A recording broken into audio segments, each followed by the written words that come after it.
Per my last email. Translation, you didn't read it and we both know it.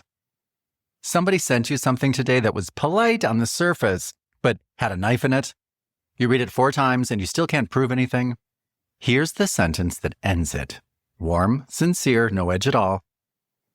That sounds like you're saying I dropped this. Am I reading that right? Today I'm going to give you 8 of these, what each one actually means, and exactly what you say back to every one of them in an email. But 3 things first, okay? I promise to give you 3 things in this video. Number 1, there is a reason why you're still thinking about that message at 10 o'clock at night, and it is not because you're sensitive. It's because of a specific property of how it was built. And once you know what it is, it loses most of its power immediately. Number 2, there's one word that shows up in almost every passive-aggressive message, every written message. 1 syllable. Once I show it to you, you will not be able to unsee it, and you'll start catching them in the first 2 words. And number 3, the one sentence that ends it, not the message, the habit with that person permanently. And it doesn't involve the confrontation. That's at the end, okay? So let's start with the machinery, because all 8 of these are the same machine. A passive-aggressive message is built with 2 meanings on purpose. There's the surface one, helpful, professional, entirely reasonable. And there's the one underneath that, which is the actual message and the only reason that it was ever sent. The surface meaning is the escape hatch. It exists for exactly 1 moment, the moment you object. You say, "Was that a dig?" And then they drop through it. "What? I was just checking in." Now the conversation isn't about what they did. It's about you being difficult over a perfectly normal email. That's the whole design. It's built to be unprovable, which means that the standard advice, call it out, address it directly, walks you straight into the trap because there's nothing solid to call out. Make sure to subscribe because I'm giving you 1 of these a day on the things that quietly decide your careers and your relationships. So now, why does this stick to you so much? Think about the difference between the 2 things. If somebody says something openly rude, this is sloppy work. That's horrible. Notice what it is also. It's finished. You know it happened. You can be angry, you can respond, you can decide that they're wrong. It resolves. Now the other kind. Interesting approach. 2 words. Nothing happened. And you will think about that on the drive home and in the shower and at 10 at night because there is nothing to resolve. Your mind keeps returning and going, what is the verdict? This verdict is not available.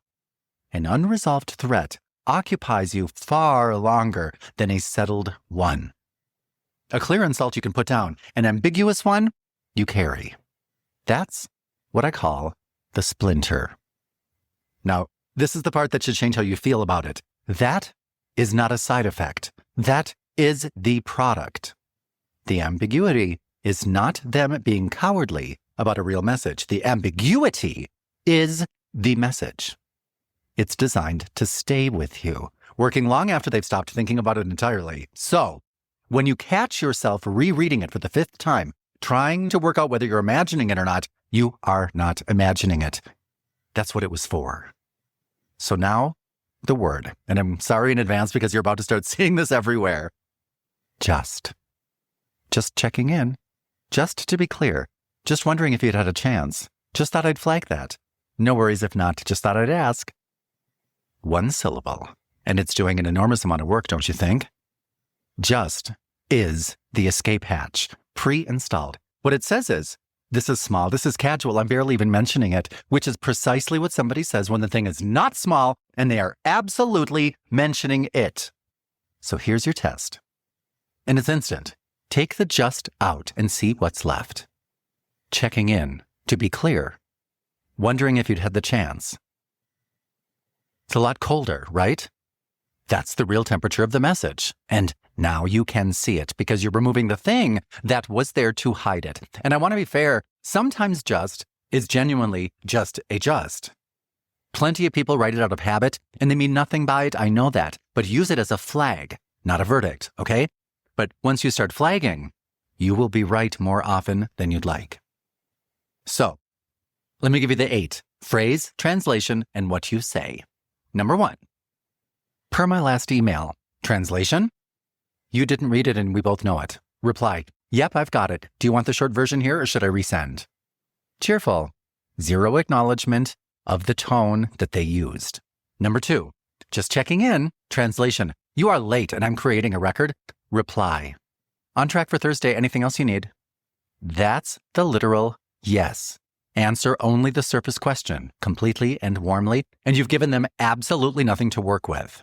Number 3, as previously discussed.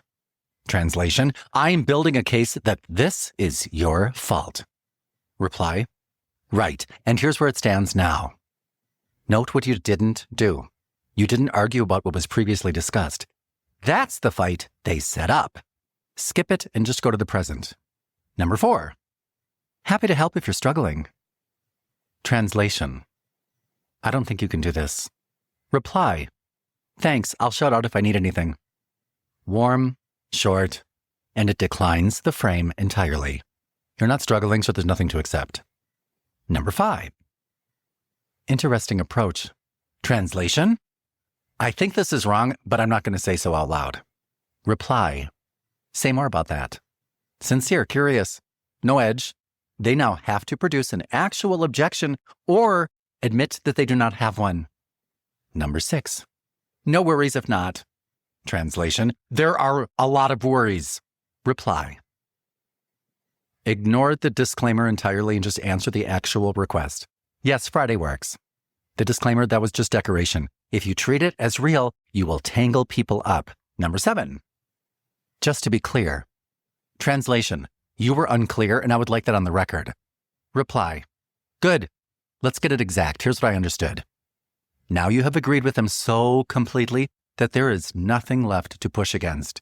And number 8, this is when they CC the boss for visibility. Translation, I've brought a witness.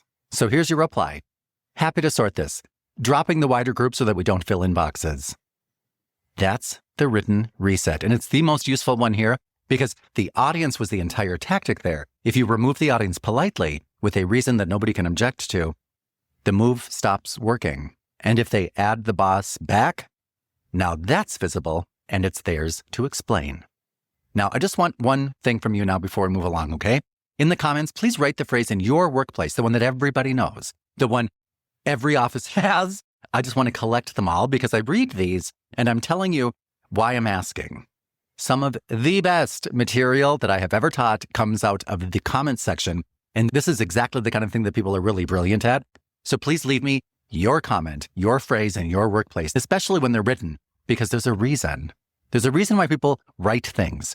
Spoken passive aggression, at least has a tone that you can theoretically describe. Written passive aggression has no tone at all, which means the escape hatch is airtight.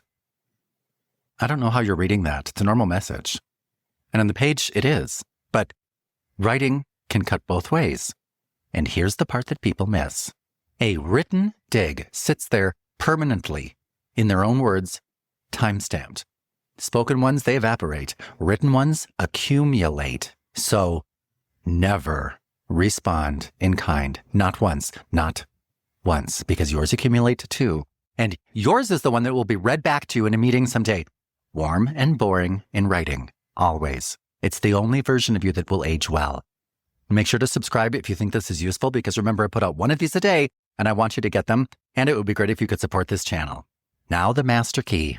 This is the one that works on anything, including the ones that I have not even listed.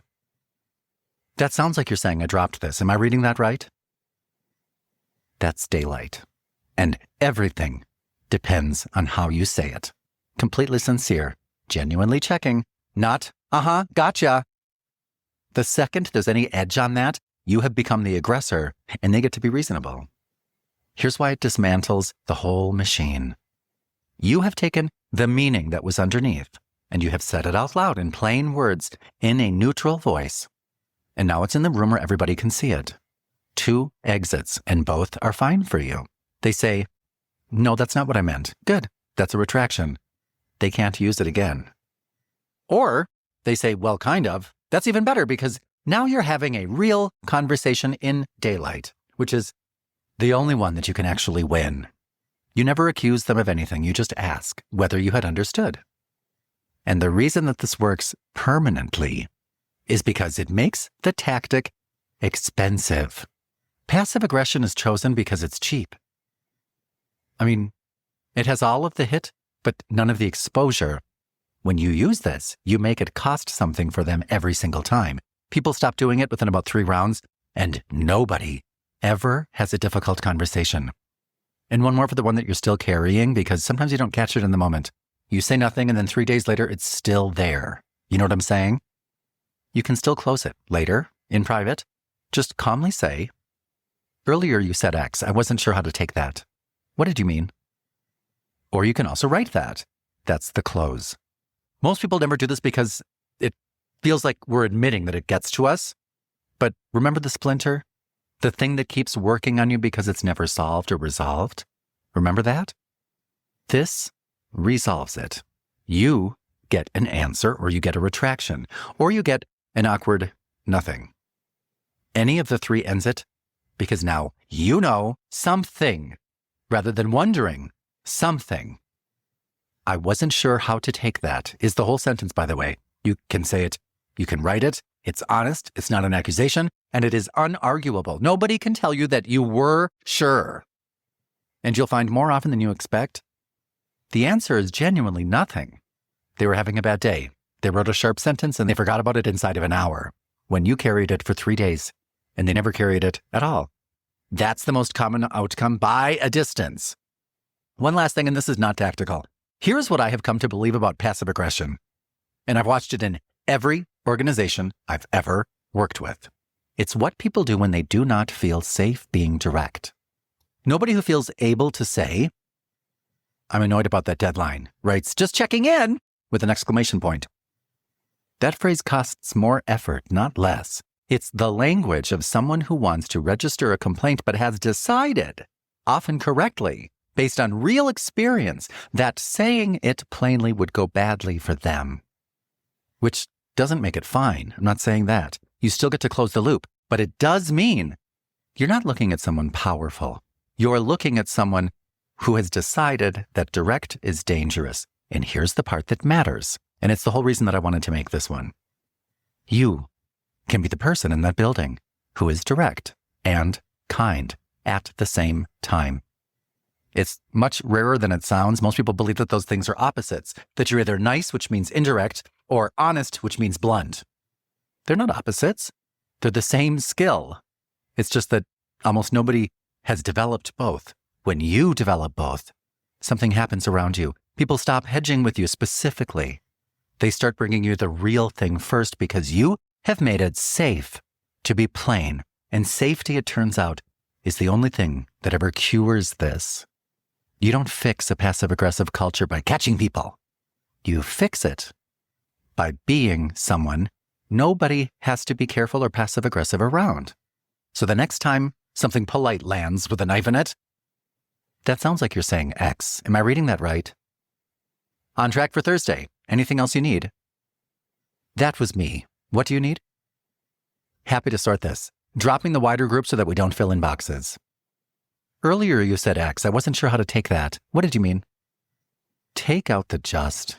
Answer only the surface. Never respond in kind, in writing, and say the quiet part out loud, warmly. And run that drill tonight. It's just 4 minutes inside my course. If you do not have the course, that's okay. Write down the message and repeat the responses until that's what comes up first. It can be harder than it sounds, so practice it where it's free. Use it where it's expensive. And if you're interested in the entire course, and if you are interested, you'll love it, the link is below. I'm Dan O'Connor. Somebody's going to send you one of these this week. Take the just out and see what's really there. And remember, there is nothing that you have to say that you can't say in a loving way. So stop defending yourself. Stop arguing. Stop taking shit at work and start loving yourself instead. That's what we're here for. Join this channel because we are not letting one more person disappear because they don't know what the signs are or what to do when they recognize them. I'm Dan O'Connor, and I'll see you in the next one, okay?